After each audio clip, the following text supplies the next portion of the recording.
ونستغفره ونؤمن به ونتوكل عليه ونعوذ بالله من شرور أنفسنا ومن سيئات أعمالنا من يهده الله فلا مضل له ومن يضلله فلا هادي له شهادة أن لا إله إلا الله وحده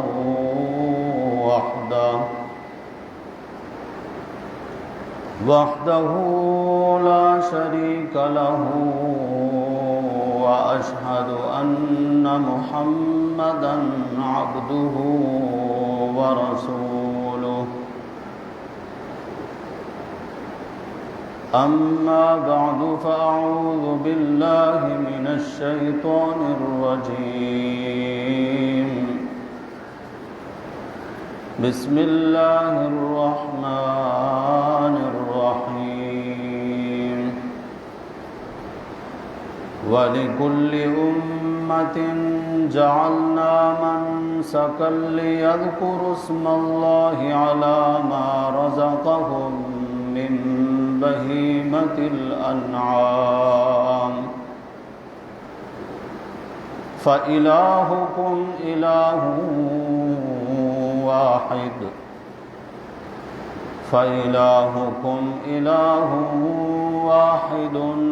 فله أسلموا وبشر المخبتين سبحان ربك رب العزة عما يصفون وسلام على المرسلين والحمد لله رب العالمين اللهم صل على محمد وعلى آل محمد كما صليت على إبراهيم وعلى آل إبراهيم إنك حميد مجيد اللهم بارك على محمد وعلى آل محمد كما باركت على إبراهيم وعلى آل إبراهيم إنك حميد مجيد ذی الحجہ کا مہینہ شروع ہے۔ اللہ تعالیٰ نے اس کے ابتدائی 10 دن پہلا عشرہ ان ایام کو، ان دنوں کو سارے سال میں سے جتنے بھی ایام ہیں اللہ نے فضیلت بخشی ہے۔ جس طرح بعض مقامات کو اللہ نے فضیلت بخشی ہے، مثلاً مکہ کو ساری روئے زمین پر فضیلت بخشی ہے، راتوں میں سے لیلۃ القدر کو اللہ نے فضیلت عطا فرمائی ہے، دنوں میں سے جمعہ کے دن کو باقی ایام کا سردار بنایا ہے۔ یہ اللہ کی مرضی ہے کہ رمضان کے آخری عشرے کو فضیلت بخشی ہے اور ذو الحجہ کے ابتدائی عشرے کو فضیلت عطا فرمائی ہے۔ اتنی بڑی فضیلت عطا فرمائی کہ اللہ کے رسول صلی اللہ علیہ وسلم نے فرمایا ان دنوں کا عمل اللہ کو اتنا زیادہ محبوب ہے، پسند ہے کہ سارے سال کے کسی دن کے عمل اتنا پسندیدہ نہیں ہے جتنا اس عشرے کے اعمال اللہ کو پسند اور محبوب ہیں۔ فرمایا جو شخص ایک دن کا روزہ رکھتا ہے، ذوالحجہ کے شروع کے 9 دن ہیں، 10واں دن تو قربانی کا ہے اور وہ اللہ کی مہمانی کا دن ہے، اللہ میزبان ہوتے ہیں اور مومن بندے اس کے مہمان ہوتے ہیں، اللہ ان کو کھلاتے پلاتے ہیں، وہ تو کھانے پینے کا دن ہے۔ شروع کے جو 9 دن ہیں، فرمایا ایک دن کا جو بندہ روزہ رکھتا ہے اللہ اس کو 1 سال کے روزوں کا ثواب عطا فرماتے ہیں، اور جو ایک رات کی عبادت کرے اللہ اس کو لیلۃ القدر کی عبادت کا ثواب عطا فرماتے ہیں۔ بہت بڑی فضیلت۔ اور زبان پر جو ذکر ہو، جو ترانہ ہو، وہ ہے اللہ کی کبریائی کا بیان، اللہ اکبر اللہ اکبر، لا الہ الا اللہ واللہ اکبر، اللہ اکبر وللہ الحمد۔ چلتے پھرتے یہ ذکر ہماری زبانوں پر جاری رہنا چاہیے، حتیٰ کہ صحابہ کرام بازار میں چلے جاتے، جو عین خریداری کا رش کا موقع ہوتا اور مصروفیت کا وقت ہوتا کہ لوگ دنیا داری میں خرید و فروخت میں مگن ہوتے، بعض صحابہ کرام اسی بازار میں ایک کنارے پر کھڑے ہو کر یہی کلمات زور زور سے کہتے تاکہ دنیا داری کے امور میں مصروف لوگ بھی متوجہ ہو جائیں، ہاتھ ان کے کام کی طرف بے شک چلتے رہے لیکن زبان اللہ کی کبریائی بیان کرنے لگے، اللہ اکبر لا الہ الا اللہ واللہ اکبر وللہ الحمد۔ یہ کلمات 8 دن تو کہنے ہی ہیں، چلتے پھرتے جب بھی موقع ملے۔ پھر 9 تاریخ کی فجر سے لے کر 13 تاریخ کے عصر تک وہ 5 دن ہیں کہ ان میں تو پھر اللہ نے ان تکبیرات کو واجب کر دیا ہے کہ ہر فرض نماز کا سلام پھیرنے کے بعد سب سے پہلے یہی کلمات کہنے۔ کہلوایا کیا گیا ہے؟ وہی کلمہ کہ میری اور آپ کی پیدائش پر سب سے پہلے ہمارے کان میں جو بات ڈالی گئی کیا تھی؟ وہ اللہ اکبر اللہ سب سے بڑا ہے۔ اللہ منوانا یہی چاہتے ہیں، اللہ الذی خلق السماوات والارض مثلہن، اللہ وہ ذات ہے جس نے 7 آسمان بنائے اور اتنی ہی زمینیں بنائیں۔ اللہ کیوں بنائی ہیں؟ فرمایا یتنزل الامر بینہن، تاکہ میرا حکم زمین و آسمان میں چلے، میری بادشاہت، میری حکمرانی، میرا سکہ منوانا بھی یہی چاہتا ہوں۔ یہی بات پیدائش کے وقت بھی کان میں کہلوائی گئی، اور افضل عبادت اسلام میں داخل ہونے والے کے لیے سب سے پہلا فریضہ نماز۔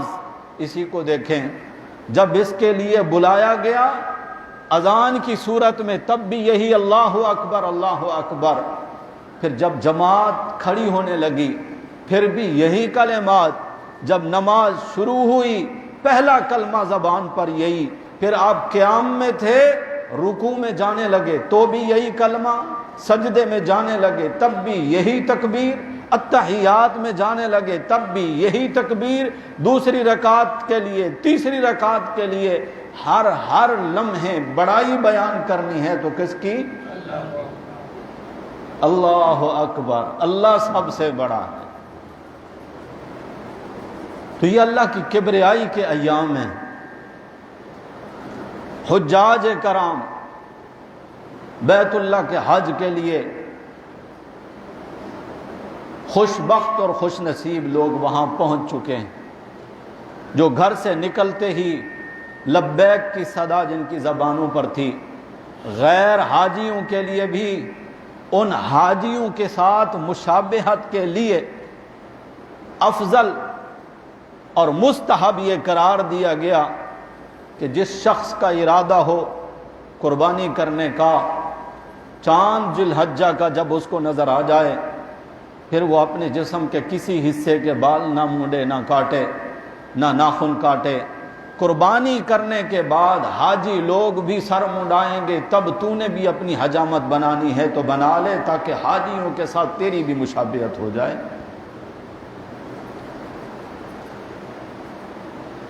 پھر فرمایا جو 9 ذی الحجہ کا دن ہے، اس دن کا روزہ پیارے نبی صلی اللہ علیہ وسلم فرماتے ہیں ایک سال جو گزر چکا اللہ اس کے گناہ بھی معاف فرما دیں گے، اور ایک سال جو آئندہ آئے گا اللہ اس کے گناہ بھی معاف فرما دیتے ہیں۔ تو اس حدیث کو اگر سامنے رکھا جائے تو اس کا مطلب یہ ہے کہ جس نے 9 ذی الحجہ کا روزہ رکھا، پچھلے سال کے جو اس کے گناہ معاف ہوئے، اگلے سال میں بھی اس کو موت نہیں آئے گی۔ کیا خیال ہے؟ اگر موت نے آنا ہو تو موت کے بعد تو کوئی گناہ ہے نہیں نا۔ اگلے سال کے گناہوں کی بخشش کا پروانہ جو سنایا جا رہا ہے، اس کا مطلب یہی ہے کہ جس نے 9 ذی الحجہ کا روزہ رکھا اللہ اس کو آئندہ سال بھی زندہ رکھیں گے۔ اللہ توفیق دے ان اعمال کی جو شروع عشرے کے اعمال ہیں۔ اور سورۃ الفجر کی دوسری جو آیت ہے والفجر ولیال عشر، اللہ کہتے ہیں فجر کی قسم، 10 راتوں کی قسم۔ 10 راتیں یہی ذو الحجہ کی 10 راتیں ہیں جن کی اللہ قسم اٹھا رہے ہیں۔ یہ فضیلت والے ایام ہیں۔ قربانی کے 3 دن ہیں، ان میں بھی افضل دن 10 ذی الحجہ کا دن ہے جس دن مسلمان قربانی کرتے ہیں، وہ بھی اسی عشرے میں آتا ہے۔ اللہ ان دنوں کی قدر کرنے کی توفیق عطا فرمائے۔ گناہوں سے اجتناب تو ہر حال میں ہونا چاہیے، لیکن ان ایام میں خاص طور پر متوجہ ہو کر بداعمالیوں سے، گناہوں سے اپنے آپ کو بچانے کی کوشش کرنی ہے۔ اللہ ہم سب کو توفیق عطا فرمائے۔ قربانی والا فریضہ مسلمان ایام دیں گے، یہ صرف اس امت کے اوپر فرض نہیں ہوئی، قربانی واجب نہیں ہوئی صاحب استطاعت پر، پہلی امتوں پر بھی قربانی رہی ہے، انداز اگرچہ مختلف تھے لیکن قربانی تھی۔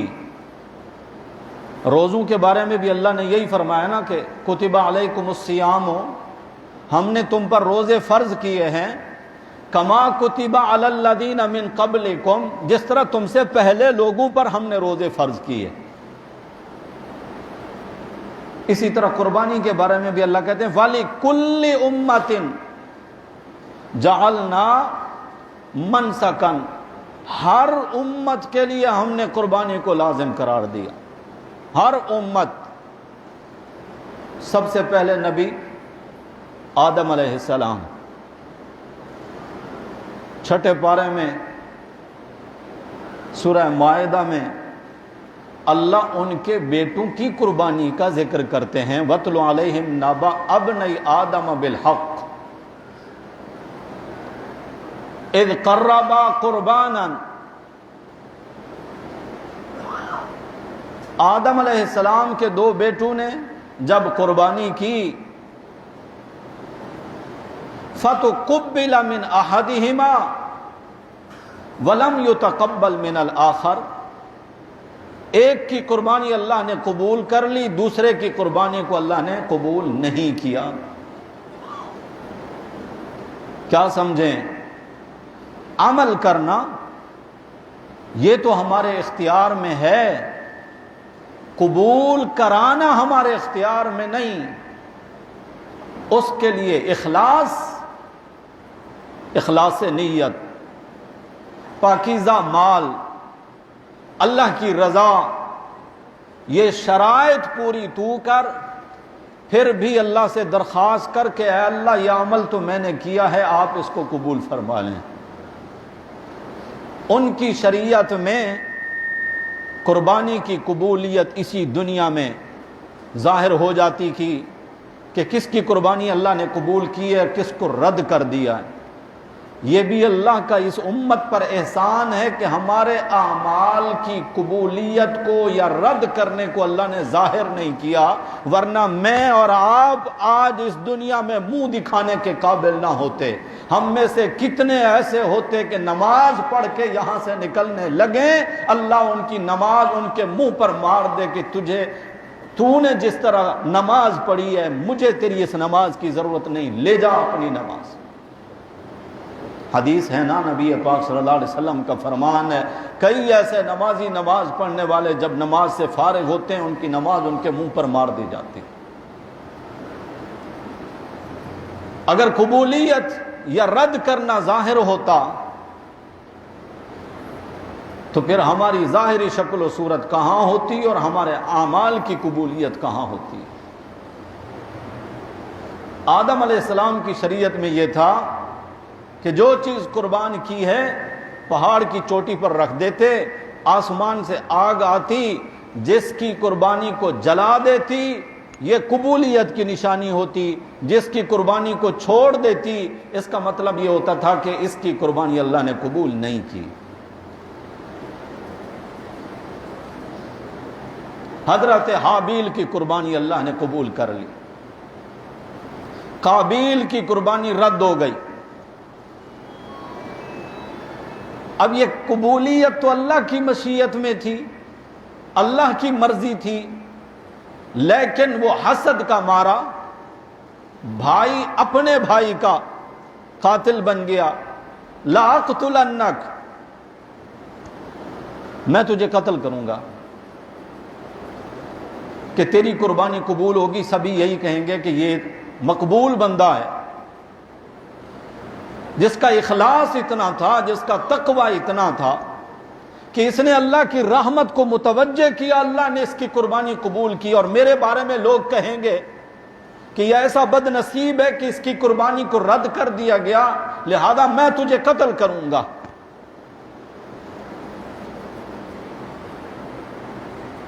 بھائی نے کہا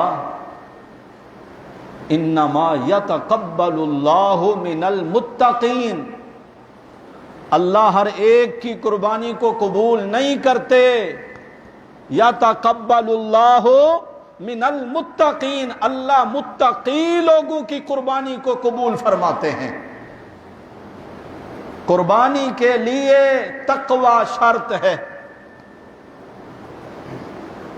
اللہ تعالیٰ نے بھی قرآن میں یہی فرمایا، یہ بھی قرآن کا ہی جملہ ہے، گفتگو ہے دونوں بھائیوں کی۔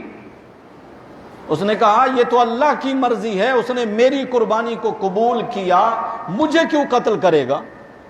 لَئِن بَسَطتَ إِلَيَّ يَدَكَ لِتَقْتُلَنِي مَا أَنَا بِبَاسِطٍ يَدِيَ إِلَيْكَ لِأَقْتُلَكَ، جب تک تو میرے اوپر وار نہ کرے میں اپنا ہاتھ نہیں بڑھاؤں گا، میں پہل نہیں کروں گا، تیری مرضی جو کچھ تو نے کرنا ہے میں پہل نہیں کروں گا۔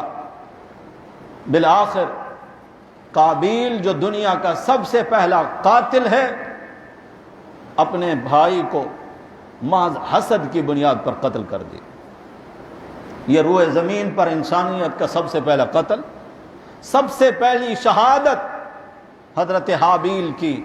یہ جو آپ سنتے ہیں نا کہ مکے والوں کے بت تھے، ایک لات تھا، منات تھا، عزا تھا، ہوبل تھا۔ یہ ہوبل کیا ہے؟ یہ وہی حضرت حابیل ہیں آدم علیہ السلام کے بیٹے جو سب سے پہلے شہید ہیں۔ زمانہ گزرتے گزرتے حابیل سے ان کا نام ہوبل ہو گیا۔ مکے کے مشرکین نے حضرت حابیل کی پوجا کے لیے ان کی یاد میں ایک بت بنایا اور اس کو پوجنے لگے۔ آپ کیا سمجھیں اس واقعے سے کہ وہ بت پوجتے تھے یا حضرت حابیل کو پوجتے تھے؟ جی، حضرت حابیل کو پوجتے تھے، بت نہیں پوجتے تھے۔ محض مورتیاں بے حس و حرکت اپنے ہی ہاتھوں سے تراشا۔ تصور ان کا یہ ہوتا تھا کہ ان کی روح آ گئی ہے اس بت کے اندر، اب جب ہم اس کے سامنے یوں ہاتھ باندھ کے کھڑے ہوتے ہیں یا سر جھکاتے ہیں یا یہاں پر کوئی بکرے چھترے آ کر ذبح کرتے ہیں، حضرت حابیل چونکہ شہید ہیں، اللہ کے مقرب ہیں، اللہ نے ان کی قربانی کو قبول کیا تھا، وہ خوش ہوتے ہیں اور اللہ سے ہمارے کام کرا دیتے ہیں۔ آج یہی سارا تصور مسلمانوں نے قائم کر رکھا ہے بزرگوں کے بارے میں، شہیدوں کے بارے میں، اور انہوں نے دوسری شکل دی ہے کہ ان کی قبروں پر مزارات بنا دیے ہیں اور ہر وہی کام انہی کے مزاروں پہ جا کر کرتے ہیں جو مشرکین مکہ حضرت حابیل کے بت کے سامنے کیا کرتے تھے۔ اللہ مسلمانوں کو ہدایت عطا فرمائے۔ چاہیے تو یہ تھا نا کہ حضرت حابیل کے نقش قدم پر چل کر اسی طرح کا تقوی اختیار کیا جاتا کہ ہمارے اعمال بھی اللہ قبول فرماتے۔ کرنے کا کام تو یہ ہے کہ بزرگوں نے جو تعلیمات ہمارے پاس چھوڑی ہیں، ہم انہی کے نقش قدم پر چل کر اللہ کا محبوب بننے کی کوشش کریں۔ کرنے کے کام تو یہ تھے، لیکن بزرگوں کی تعلیمات کی طرف کسی کی کوئی توجہ نہیں، بس غلط ایک راستہ اختیار کیا ہے۔ اللہ زندہ حقیقی معبود کو چھوڑ کر مرے ہوئے بے حس و حرکت جو نہ سن سکیں نہ دیکھ سکیں نہ مدد کر سکیں، اپنی ذات کے بھی جو نفع نقصان کے مالک نہ ہوں، جن کو قیامت تک تمہارے آنے کی، شور کرنے کی، عرس قوالیاں کرنے کی خبر تک بھی نہیں، وَهُمْ عَنْ دُعَائِهِمْ غَافِلُونَ، ایسے غافلوں کے پاس جاتے ہو زندہ اللہ کو چھوڑ کر، جو کہتا ہے کہ جب بھی مجھے پکارنے والا پکارتا ہے میں اس کی ضرورت پر لاکھ مرتبہ لبیک کہتا ہوں۔ تو قربانی آدم علیہ السلام کے دور میں بھی تھی، ان کی شریعت میں بھی تھی، ان کے بیٹوں نے بھی اللہ کے حضور قربانی پیش کی، لیکن اللہ قربانی کس کی قبول کرتے ہیں؟ یتقبل اللہ من المتقین، اللہ متقی لوگوں کی قربانی قبول کرتے ہیں۔ سورہ حج میں اللہ کہتے ہیں لن ینال اللہ لحومها ولا دماؤها، ہرگز اللہ تک نہیں پہنچتے تو تمہاری قربانیوں کے گوشت بھی اور ان کا خون بھی۔ اللہ کہتے ہیں مجھ تک نہیں پہنچتا، نہیں ہرگز نہیں پہنچتا۔ یا اللہ وہ کہاں جاتا ہے؟ اللہ فرماتے گوشت تمہارے پیٹ میں جاتا ہے، خون زمین پہ جذب ہو جاتا ہے، تم اس کو دھو دیتے ہو، میرے پاس کہاں پہنچا؟ اللہ آپ تک کیا پہنچتا ہے؟ فرمایا لاکن ینالہ التقوی منکم، میرے پاس تمہارا تقوی پہنچتا ہے۔ تقوی کیا ہے؟ نیت۔ قربانی کی کس لیے ہے؟ کس مقصد کے لیے کی ہے؟ کیوں کی ہے؟ مسلمان بڑی احتیاط کے ساتھ ڈھونڈ ڈھونڈ کے ٹٹول کے قربانی کا جانور لاتا ہے کہ جانور بے عیب ہو۔ حکم بھی شریعت کا یہی ہے کہ جب اللہ کے قرب کا ذریعہ بننے والی یہ چیز ہے، قربانی کا مطلب ہی یہی ہے نا کہ رب کا قرب حاصل ہوتا ہے اس قربانی کے ذریعے، بندہ اللہ کے قریب ہو جاتا ہے۔ حکم بھی یہی ہے کہ بے عیب ہو،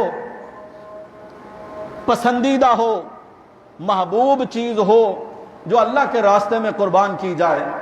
بلکہ اللہ نے فرمایا لن تنالوا البر حتی تنفقوا مما تحبون، ہرگز تم تقوی کے نیکی کے مقام کو حاصل نہیں کر سکتے جب تک کہ محبوب چیز اللہ کے راستے میں خرچ نہ کرو۔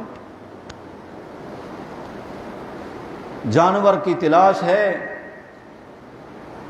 آ کر مسئلہ پوچھتے ہیں کہ اس کا کان تھوڑا سا چرا ہوا ہے، تھوڑا سا لنگڑا کے چلتا ہے، اس کے اندر فلاں عیب ہے، کیا میری قربانی ہو جائے گی؟ یہ ظاہر ہے کہ مسئلے پوچھنے کے ہوتے ہیں، ضرورت ہوتی ہے کہ مکمل ایک عضو اگر اس کا نہیں ہے، مثلا ایک آنکھ نہیں ہے اس کی، سینگ اس کا جڑ سے اکھڑ گیا ہے کہ اس کے دماغ میں بھی فطور آ گیا ہے، یا ایسا کمزور اور نحیف جانور جو اپنے قدموں سے چل کر قربان گاہ تک نہیں پہنچ سکتا، اس طرح کے اور بھی عیب ہیں، ایسا عیب دار جانور اس کی قربانی جائز نہیں ہے۔ لیکن یہاں میں اپنے مسلمان بھائیوں کو متوجہ کروں گا، اللہ کرے کہ ہم سب عمل کرنے والے بنے۔ سننے والے بہت ہوتے ہیں، بتانے والوں کی بھی کوئی کمی نہیں ہے، الحمدللہ ابھی تک ہیں بتانے والے، سننے والے تو بے شمار ہیں، مگر عمل کرنے والے بہت تھوڑے، آٹے میں نمک کے برابر۔ اللہ عمل کی توفیق دے۔ میں یہاں سوال کرتا ہوں، جانور بے عیب ہو، ہر طرح سے پسندیدہ ہو، خوبصورت ہو، پلا پوسا ہے، اچھے طریقے سے اس پہ خرچ کیا ہے آپ نے مال، بے عیب جانور ہے، لیکن آپ کا عقیدہ عیب والا ہے، عقیدے میں شرک ہے، عقیدے میں بدعت ہے، عقیدے میں یہ ہے کہ اللہ بھی اولاد دیتے ہیں، اللہ والے بھی اولاد دیتے ہیں۔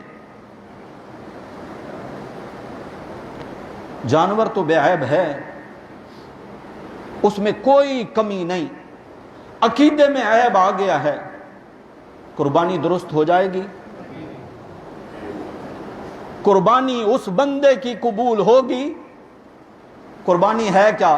جب صحابہ نے سوال کیا تھا ما ہذہ الاضاحی یا رسول اللہ، اے اللہ کے رسول یہ قربانی کیا ہے، تو میرے نبی صلی اللہ علیہ وسلم نے کیا جواب میں ارشاد فرمایا؟ سنت ابیکم ابراہیم، یہ قربانی تمہارے ابا ابراہیم علیہ السلام کی سنت ہے۔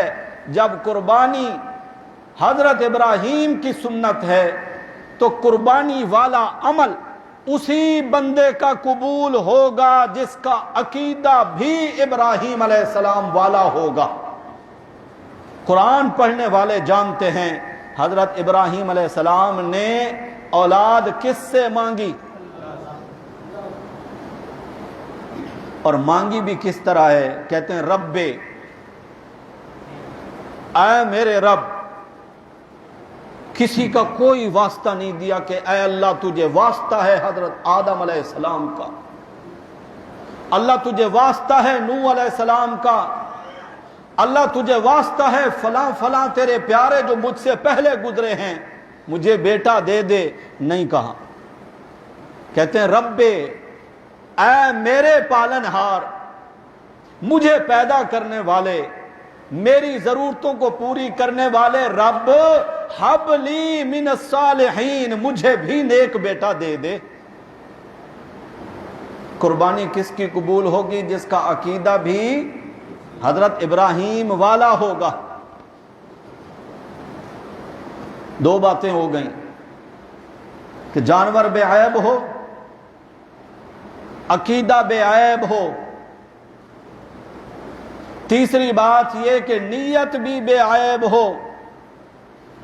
اگر نیت خالص اللہ کی رضا نہیں ہے قربانی کی، سوچ میں شیطان نے یہ بات ڈال دی ہے کہ اگر میں قربانی نہیں کروں گا پڑوسی کیا کہیں گے، خاندان والے کیا کہیں گے۔ اب اس نے اللہ کی رضا کے لیے قربانی نہیں کی ہے بلکہ لوگوں کے باتوں سے بچنے کے لیے قربانی کی ہے، نیت میں عیب آ گیا۔ اس نیت سے اگر قربانی کی ہے کہ برابر والے دونوں طرف سامنے بھی، ہر گھر کے سامنے قربانی کا جانور بندھا ہے، میرے گھر پہ نہیں بندھا ہوگا، اچھا نہیں لگے گا، یہ بھی دکھلاوے کی قربانی ہے، یہ اس نے لوگوں کے لیے کی ہے، اللہ کو ایسی قربانی کی بھی کوئی ضرورت۔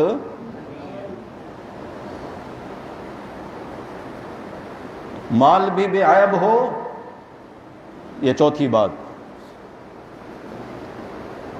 مال بھی بے عیب ہو۔ پہلی بات میں کیا سمجھے؟ جانور بے عیب ہو، پھر عقیدہ بے عیب ہو، پھر نیت بے عیب ہو، اب کیا ہے؟ مال بھی بے عیب ہو۔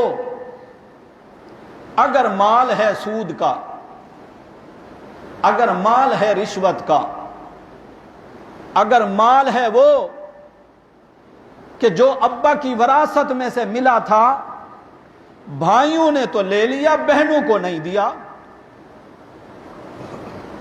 بہنوں کو وراثت میں سے حصہ نہیں دیا، ان کو کہتے ہیں کہ تمہیں شادی کے وقت جہیز میں جو دے دیا تھا بس وہ ہو گیا، اب زمین میں، پلاٹ میں، مکان میں، دکان میں تیرا کوئی حصہ نہیں، یہ مال بھی تیرا نہیں ہے، مشکوک ہے، اس کے اندر حرام کی آمیزش ہے، کیونکہ دوسرے کا حق ہڑپ کیا گیا ہے، غصب کیا گیا ہے، فراڈ کیا ہے، دھوکہ کیا ہے۔ ایسا مال بھی اس کے ساتھ 20,000 کی نہیں، 20 لاکھ کی بھی اگر تو قربانی کرے، اللہ کو تیری اس قربانی کی کوئی حاجت اور ضرورت نہیں، اپنے پاس رکھیے قربانی۔ بات سمجھ میں آ رہی ہے یا پہلی بھی جا رہی ہے؟ قربانی اللہ ہر مسلمان کی قبول فرمائے۔ یہ 4 باتیں موٹی موٹی بتائی ہیں آپ کو، ان 4 شرائط کے ساتھ آپ قربانی کریں، یقین رکھیں انشاءاللہ اللہ آپ کی قربانی قبول فرمائیں گے۔ کیا عقیدہ بے عیب ہو کہ اللہ اپنی ذات اور صفات میں، حقوق اور اختیارات میں اکیلا ہے، وحدہ لا شریک ہے۔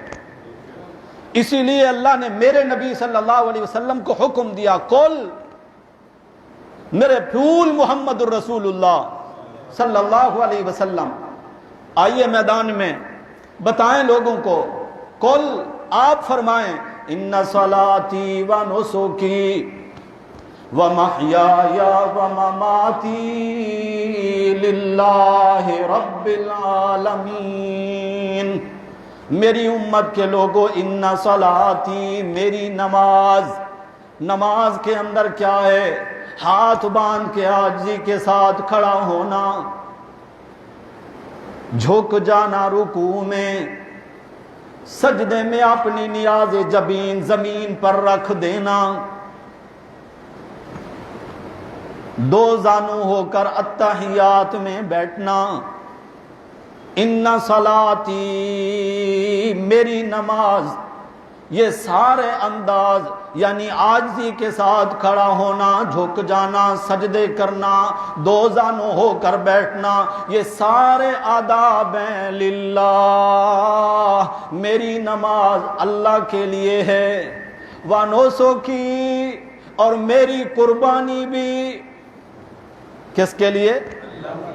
میری قربانی جس میں میں نے حلال مال لگایا ہے، طیب مال لگایا ہے، پاکیزہ مال لگایا ہے، میرے مال کے اندر بھی کوئی عیب نہیں، میرے عقیدے کے اندر بھی کوئی عیب نہیں، میرے جانور کے اندر بھی کوئی عیب نہیں، ایسی بے عیب قربانی میں اپنے اللہ کے پاس پیش کرتا ہوں۔ وَنُسُكِي، میری قربانی بھی، وَمَحْيَايَ، میری ساری زندگی کے اعمال، سارے اعمال، جب سے میں نے ہوش سنبھالا، جب تک میں ہوش میں رہوں، وَمَحْيَايَ، میری ساری زندگی کے اعمال، وَمَمَاتِي، حتیٰ کہ میرا مر جانا بھی، للہ رب العالمین، اکیلے اللہ رب العالمین کے لیے ہے۔ کون ہے رب العالمین؟ فرمایا لا شریک لہ، اس کا کوئی شریک نہیں، نہ نماز میں، نہ قربانی میں، نہ میرے زندگی کے کسی عمل میں، اور نہ ہی میرے مرنے میں نے کسی کو شریک نہیں کیا ہے، کیونکہ میرا رب وہ رب العالمین ہے کہ لا شریک لہ، اس کا کوئی شریک نہیں۔ وَبِذَالِكَ أُمِرْتُ، مجھے اسی بات کا حکم دیا گیا ہے، وَأَنَا أَوَّلُ الْمُسْلِمِينَ، میں سب سے پہلا رب کا فرما بردار ہوں۔ یہ جیسے ہی قربانی کا سیزن آتا ہے تو کچھ لوگ اٹھتے ہیں، مادر پدر آزاد، لبرل، دین بیزار طبقہ، ان کو درد اٹھتا ہے غریبوں کا۔ وہ کہتے ہیں ہر سال لاکھوں جانور ذبح کر دینا، گوشت بچ جاتا ہے، گل سڑ جاتا ہے، کیوں نہ غریبوں کو دے دیا جائے جن کے گھر نہیں ہیں، جن کے سہولتیں نہیں ہیں، وہ بچیاں جو بے شادی کے بیٹھی ہیں۔ آج قاری صاحب آ رہے ہیں پھر آپ کی طرف، مسجد کی دریاں دھلائی کے لیے گئی ہوئی ہیں، 14-15 ہزار روپے صرف ان کی دھلائی کا خرچہ ہے۔ ابھی یکم ہو گئی تو پھر بجلی کا بل، پھر دیگر اخراجات۔ اللہ آپ کے مال میں برکتیں عطا فرمائیں، بے حساب رزق اللہ آپ کو عطا فرمائیں۔ اپنی استطاعت کے مطابق مسجد کے لیے زیادہ سے زیادہ تعاون کیا کریں، اللہ آپ کو اس کا صلہ عطا فرمائیں گے۔ فرمایا کہ میں یہ عرض کر رہا ہوں، ان کو درد اٹھتا ہے، وہ مشورہ دیتے ہیں، وہ کہتے ہیں غریبوں کی بچیوں کی شادیاں کرا دی جائیں، بجائے اس کے کہ قربانی ہو۔ وہ بھی تو بڑا ثواب کا کام ہے۔ جن کے گھر میں چولہا نہیں جل رہا، تم ایک دن میں جانور ذبح کر دو گے، ان کا مہینے کا راشن ہو جائے گا۔ بہت اچھے مشورے ہیں، لیکن ہیں یہ سارے شیطانی وسوسے۔ یہ ایسے بدبخت لوگ ہیں، قربانی کے ایام جیسے ہی گزریں گے نا، یہ آپ کو پورا سال کہیں نظر نہیں آئیں گے۔ خود اپنی جیب میں لاکھ روپے کا موبائل رکھتے ہوئے یہ کبھی بھی لوگوں کو نہیں کہیں گے کہ اتنا مہنگا موبائل رکھنے کی کیا ضرورت ہے۔ موبائل کی ضرورت تو 3,000 روپے سے بھی پوری ہو سکتی ہے۔ 97,000 روپے جو بچیں گے، ایک بچی کی شادی ہو جائے گی، یہ کبھی نہیں کہیں گے۔ گھر میں ہزاروں روپے کی LCD رکھی ہے، جس پر سوائے ناچ گانے کے اور کچھ ان کو حاصل نہیں ہوتا، صرف اپنا سٹیٹس بڑھانے کے لیے لاکھوں روپے کا فرنیچر گھر میں رکھا ہوا ہے، ڈرائنگ روم کو سجایا ہوا ہے، کبھی اس طرف نہیں بولیں گے۔ جب بھی بولیں گے ایک نیکی اور فریضے سے روکتے ہوئے بولیں گے، کہیں گے مسجد میں سیمنٹ کی بوری دینے سے پہلے پڑوسی کو دیکھ لو کہ اس کے گھر میں کھانا بھی پکا ہے یا نہیں۔ مسجد میں یعنی نیکی سے روکے گا، بڑی نیکی سے روک کر چھوٹی نیکی کی طرف متوجہ کر رہا ہے، یہ شیطان ہے، یہ انسان کہلانے کا بھی حقدار نہیں۔ میرے نبی صلی اللہ علیہ وسلم کتنے بڑے مالدار تھے، بولو تھے مالدار؟ نہیں جانتے ہو؟ میرے نبی کی خدمت میں مغرب کے وقت نماز پڑھ کر جیسے ہی سلام پھیرا اللہ کے نبی صلی اللہ علیہ وسلم نے، ایک شخص کھڑا ہوا، کہنے لگا یا رسول اللہ پردیسی ہوں، مسافر ہوں، یہاں شہر مدینہ میں کوئی میرا واقف کار نہیں، رات کا ٹھکانہ بھی نہیں، کھانا بھی نہیں، آپ کا مہمان ہوں۔ میرے نبی صلی اللہ علیہ وسلم کے 9 گھر تھے، ہر گھر میں بندہ بھیجا کھانے کے لیے کچھ ہے، میرا مہمان آیا ہے۔ ہر گھر سے جواب ملا، اے اللہ کے رسول سوائے پانی کے گھر میں کچھ بھی نہیں۔ اتنے بڑے مالدار تھے میرے نبی صلی اللہ علیہ وسلم، تھے مالدار۔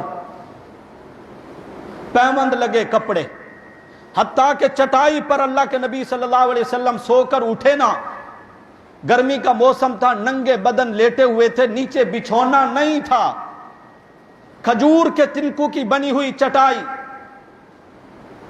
جب اللہ کے نبی صلی اللہ علیہ وسلم اٹھے پیٹھ مبارک پر مبارک پہلو پر چٹائی کے نشان بنے ہوئے ہیں۔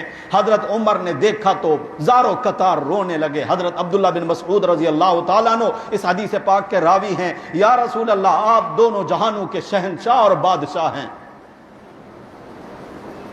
لیکن آپ کے نیچے بچھانے کے لیے ہمارے پاس بستر بھی نہیں ہے۔ آپ کے مبارک جسم پر یہ نشان پڑ گئے۔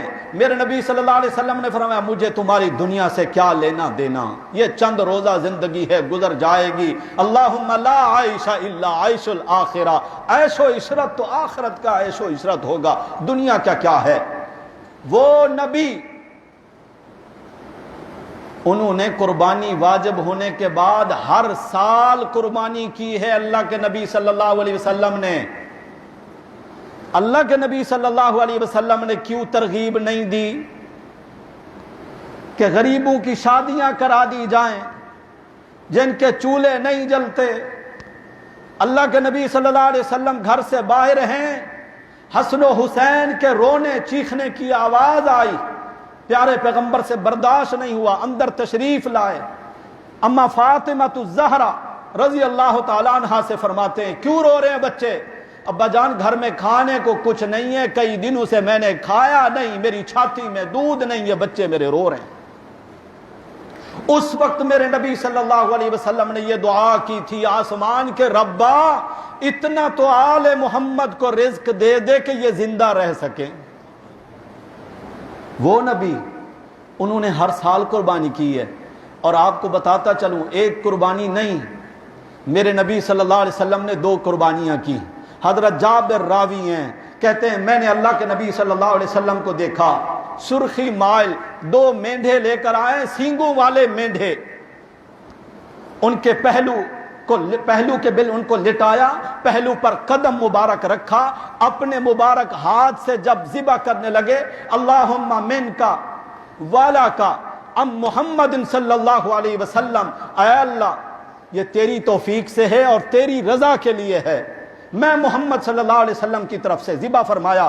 دوسرے مینڈھے کو ذبح کرواتے ہوئے میرے نبی صلی اللہ علیہ وسلم نے فرمایا اللہم من کا والا کا ام محمد و امتہ، اے اللہ یہ میری طرف سے ہے، تیری توفیق سے، تیری رضا کے لیے، اس کا ثواب میری امت کو بھی عطا فرما دے۔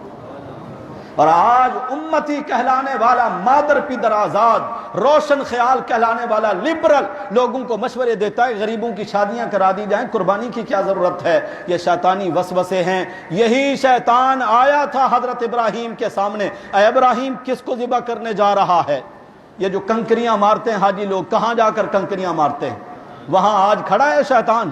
زندگی باقی تو انشاءاللہ آئندہ جمعہ اس پر بات کریں گے۔ اللہ مسلمانوں کو اپنی رضا کے لیے، بلکہ جن کی توفیق نہیں ہے اللہ ان کو بھی توفیق عطا فرما دے، اتنا مال دے دے کہ وہ بھی اللہ کے راستے میں قربانی کریں۔ اللہ عمل کی توفیق عطا فرمائے۔ آخر دعوانا ان الحمدللہ رب العالمین۔